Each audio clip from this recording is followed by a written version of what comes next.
We are about to get the craziest month of new movie releases of all time because next year, December 2026, we are getting 7 massive new blockbusters. So here's my ranking of them by how excited I am to see them. In last place is pretty easily Jumanji 3. The rest of this month is so unbelievably stacked that I'm sorry, this is just going to get completely overshadowed if it doesn't move its release date. Like, yeah, these movies are fine and fun enough, but the rest of the month is crazy. December will also be bringing us Ice Age 6. Now, this franchise seemed like it was dead and gone because, in case you were unaware, the studio that made this film franchise and the Rio movies did get shut down. That being Blue Sky Studios, but now they're actually owned by 20th Century Animation, which is, yeah, owned by Disney. They are going to be reviving the Ice Age franchise with a 6th film in the franchise. Now, I'm not gonna lie, it's been a very long time since I've seen the Ice Age films. I haven't watched these since I was a kid. I remember liking them well enough, but again, the rest of the month is just way too stacked for this to be any higher, honestly. At number 5, I have the new Legend of Narnia reboot we're going to be having from Netflix and Greta Gerwig. This is going to be releasing on Christmas Day. Now, I'm not gonna lie, I'm not the biggest fan of Narnia, but for what they are being children's fantasy books, I do think they are very good, obviously super influential, and I don't think the movie adaptations we got in the past really did them justice.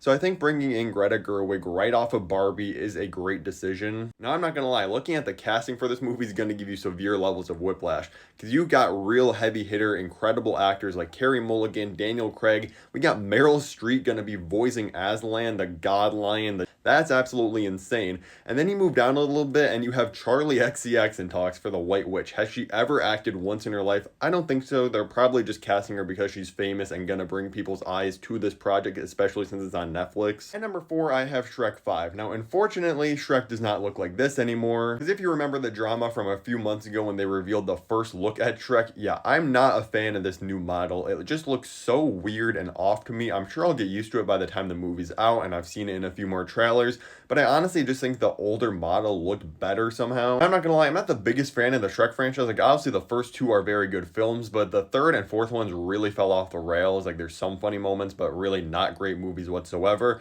Hopefully this 5th one can get back on track. Now, we do know Zendaya is going to be joining the cast as Shrek's daughter. So hopefully they can just avoid the classic, like, family animated movie cliches of, like, oh, she wants to go off and live like a real girl and Shrek's being protective and saying, no, you can't. You have to live like us, like ogres, because that would just be stupid. But hopefully this is a really good movie. Make sure to drop a like and subscribe if you haven't already. We just hit 200,000 subscribers, which I'm so thankful for. Let's get to 300 before the end of the year. That would be insane. But at number 3, I have Werewolf from director Robert Eggers. Yes, it is spelt like this. This is going to be a 13th century period piece monster horror film, and I honestly am super excited for this. Now, if you don't know who Robert Eggers is, he just did Nosferatu last year, which is one of the best films of 2024 in my opinion. It looks incredible, the atmosphere is great, and that's why I'm really excited to see what he can do with another kind of monster type movie with Werewolf. The Lighthouse, really great movie. The Northman is a masterpiece and my favorite of his films, which I know is kind of a hot take, and I'm not the biggest fan of The Witch, but still a really good movie. He's 4 for 4 in his early career.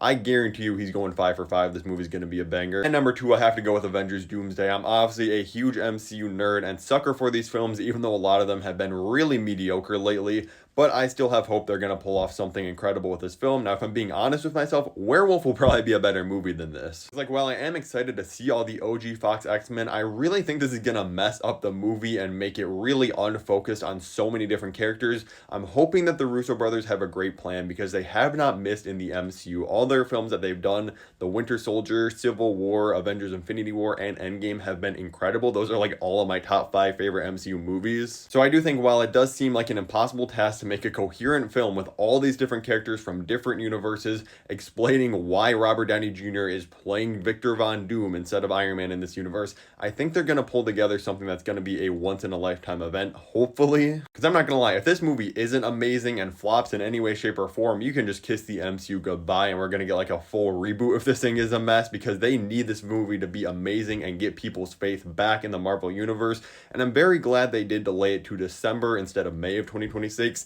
Give them way more time to work on things, get all the actors they need in the film, and just make a great story. But I'm sorry, number 1 has to be Dune Messiah. The first and second Dune movies are some of my favorite films of all time. I don't think Denis Villeneuve has made like more than one movie in his entire career that hasn't been absolutely incredible, and I've already read the Dune book, so I know where the story's going in Messiah. It's going to be very different than part 2. I'm not sure if the general audience is going to like it a lot, but I think we're in for absolutely peak. Just give me like a 3.5 hour send-off to this Dune Dune franchise, because we know Denis not going to do anymore. And I really hope Warner Brothers doesn't milk it without him. It's just not going to be the same. But yeah, this is going to be absolute cinema. So make sure to comment down below your list of all these movies about how excited you are for them. And if you want to see the latest movies Marvel just canceled, click the video above my head.